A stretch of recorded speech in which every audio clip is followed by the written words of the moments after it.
Hey guys, welcome to the channel. Today I'm excited to show you this 2026 Explorer ST. Now this is the new body style that they've had since 2025, but this particular one is a pre-owned 2026 with only 3,000 miles. This is a really nice looking color. You can see the metallic flake in the sun here. I'll show you guys. Really nice. This one does have the upgraded 21-inch wheels with the red brake calipers. That looks nice. Headlights are LED projectors, and it also has a LED daytime running light and LED fog lights. So that's nice that they still have fog lights, because it's actually getting harder and harder to find fog lights these days. And I know the sun's a little bit in the way there, but it's early in the morning, so the sun's still pretty low in the sky. We got black mirror caps. Now the nice thing about the new Explorer since 2020 plus, the new platform, and we got airplanes. The nice thing is that it's rear wheel drive based now.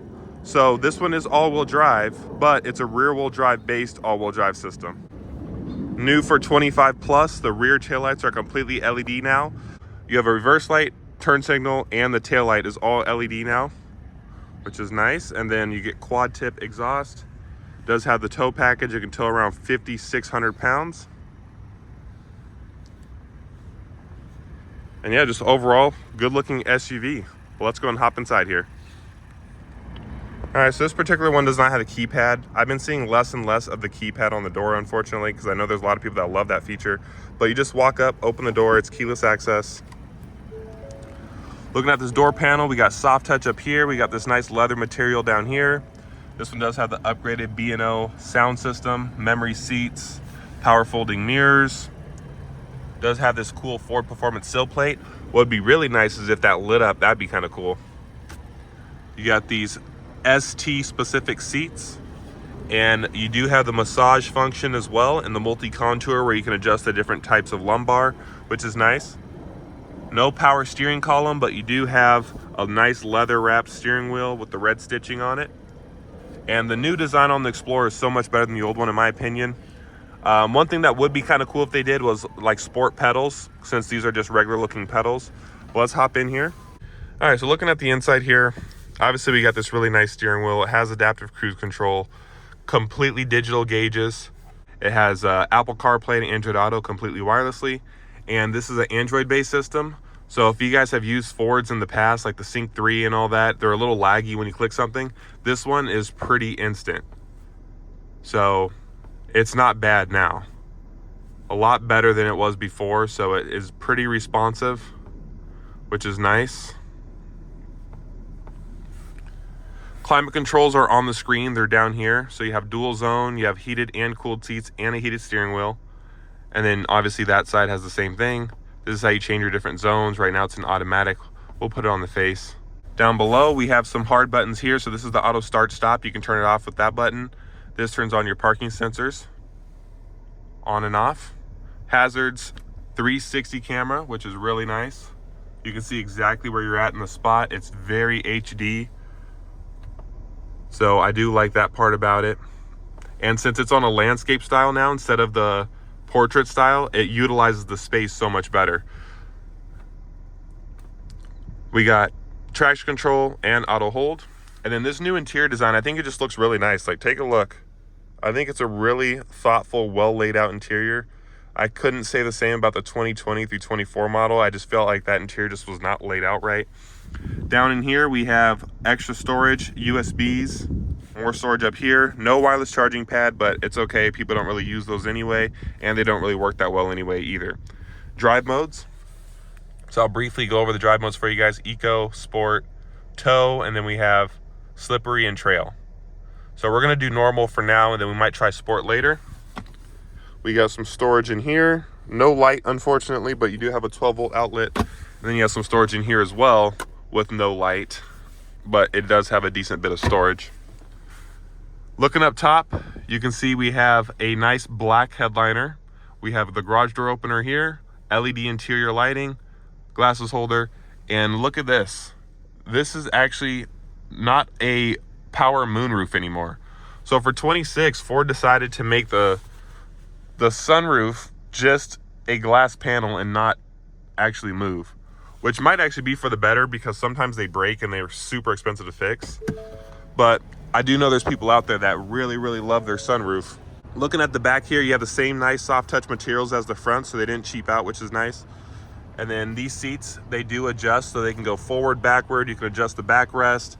They are heated as well, as you guys can see right here. We got heated seats and the climate control in the back. We got a 12 volt and a normal house power outlet back here as well. Tons of legroom. So I'm 6'6", and that's behind my seat.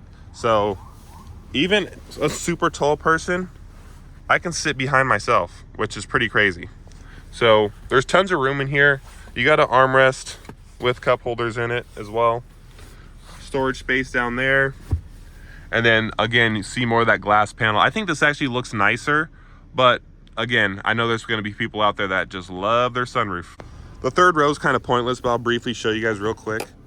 Oh, it's down right now, but the third row seats back there, you can't really fit much. Maybe if you had a kid or something, they might be able to fit back there. And that's kind of what they're reserved for anyways, kids. All right, guys, looking at the trunk, tons of space back here. So these are the all-weather floor mats that the car comes with. But you can see there's tons of space. This one has a bench seat, which I actually prefer the bench seat because then your stuff won't go flying down the middle. And you have more space for passengers. But the third row, they still have USB-Cs back here. They have a little cup holder. To fold them up, it's powered, so you just press this button here and those come right up. It's actually pretty fast too. You can see there's your third row seat. So with this, if the front's moved up a little bit, because those are adjustable, you can see there's some space back there, so you might be able to fit some people in there. And then just fold it right back down, just like that. And there's also more storage space underneath, so I'll show you guys real quick here. So you have storage under here as well, and there's the carpeted floor mats under that little panel there. And you got your subwoofer for your Bang & Olufsen sound system. All right, guys, check it out under the hood. This is the 3-liter twin turbo V6. It makes 400 horsepower and 415 pound-feet of torque. Gets around 24 mpg or so on the highway, which is pretty good for a 4-wheel drive SUV with this much power. And it's hooked up to a 10-speed automatic. So we're about to take this baby for a spin and see what it feels like. All right, I got you guys all set up on the POV hat. We're gonna take this Explorer for a spin and see how it runs. Now, I'm pretty excited for this because this section, or I should say this class of vehicles, doesn't really have a performance version unless you go German.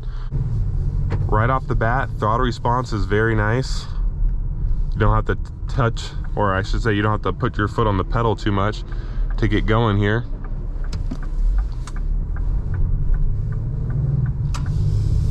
Very smooth so far. And by the way, guys, I hope the sun isn't blowing out the camera. This steering wheel feels nice. It's nice and beefy. Now, is this real leather? I don't know, but it feels good though. So it doesn't really matter if it's real leather or not, as long as it feels good. I know this reflection is probably really screwing up the camera, guys, but please bear with me. I only have so much time to do these videos, so. All right, let's give a little bit of gas here.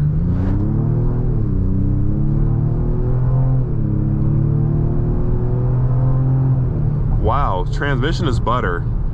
So if you guys know anything about the Ford 10-speed, you'll know that it can be herky-jerky at times. That was butter. Ford's been doing better and better with their tuning of the 10-speed, because when they first came out with it, it was kind of clunky. I had a 2020 10-speed Mustang, I had a 2019 EcoBoost Mustang 10-speed, and it was just kind of clunky. But they've been getting better and better at the tuning of the transmission. Turn signal sounds nice. Sounds kind of more high quality. Let's go into sport mode here.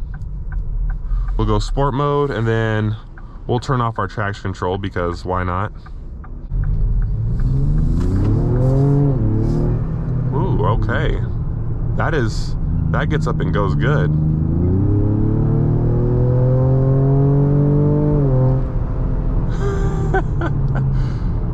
This thing moves, guys. Like, that's pretty solid.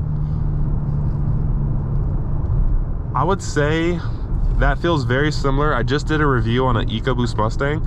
It feels very similar to the EcoBoost Mustang, but it just has traction. It's in an SUV. It sounds better, and the power band is a little bit better as well. It doesn't feel as The EcoBoost just has really good low end and then just falls on its face. This one feels a little bit more of a broad power band. Let's go back into normal here. And by the way, the EcoBoost Mustang engine is the base engine on an Explorer, and it performs fine. You know, it's not like it's supposed to be a sports car if you get the base engine.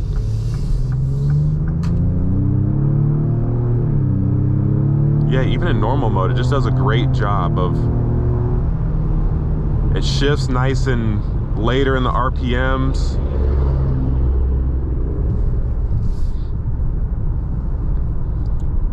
Suspension's a little on the stiffer side. It's not like super cushy, but for me, since I like sporty ride and sport cars and stuff, like, it feels fine to me.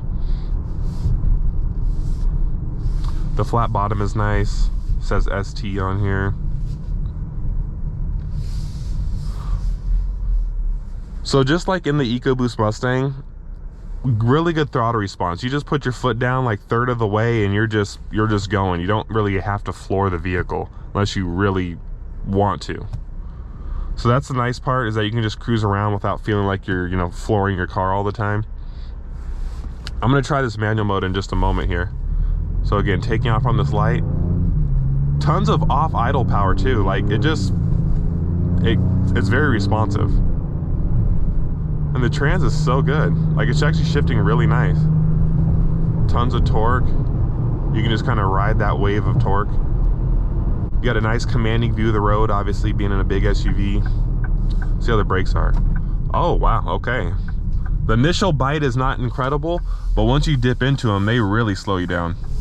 All right, so driving here through the neighborhoods, the nice part about a 3-row SUV like this is that it's big enough to where you have enough room for like a family, storage, road trips, but it's not too big to where it's cumbersome just to drive around. Like this is plenty, like, nimble enough to just cruise around through parking lots and stuff, to park it.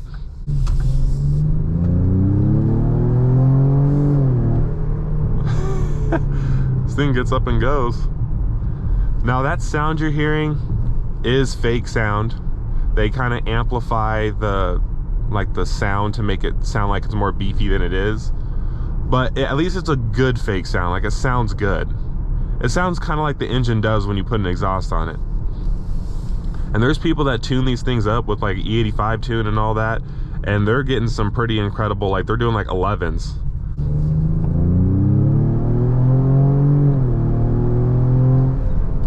Yeah, that is plenty of power. Plenty of power for what this car's intention is. Now we're gonna take this corner with a little bit of speed here. We're gonna see how it handles it. All right. A little bit of squirm from the wheels. It handles good though for an SUV. This isn't gonna be like a sports car or anything in terms of like the handling, but it handles really good for an SUV. Yeah, it's just so eager to just get up and go. And with the all-wheel drive, obviously you have traction. So if you need a dad car, but you don't want something boring, this is a nice idea. I think we're still in sport mode. Yeah, we're still in sport. Look at all this traffic, guys. Like, Vegas is getting like more and more crowded, it seems like, by the day. Well, I think it is.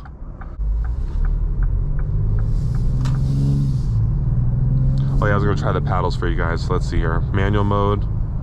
We're in 4th gear. Oh, okay, doesn't automatically downshift. That's nice. Very impressive. I know a lot of cars in manual mode, they say manual, but really you floor it and it still downshifts. Yeah, that one stays in the gear. That's really cool. Okay. Downshift was pretty quick. Let's take this corner here.